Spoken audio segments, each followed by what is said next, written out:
Hello, I'm Mark Jenkinson, Assistant Director for Community Services at South Staffordshire Council, taking part in today's Civica Solace workshop.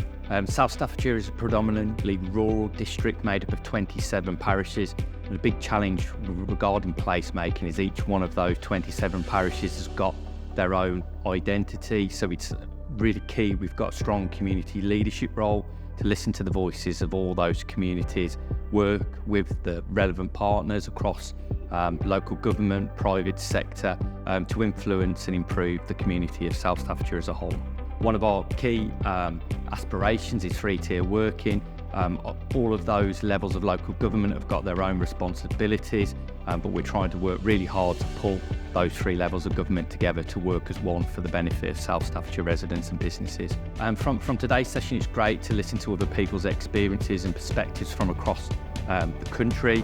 I'm part of Springboard cohort this year, so it's great as an up-and-coming leader to work with established chief executives, listen to their views, but also other people in the same position. To me, I think it's really important that we take the time out to focus on these parts of work.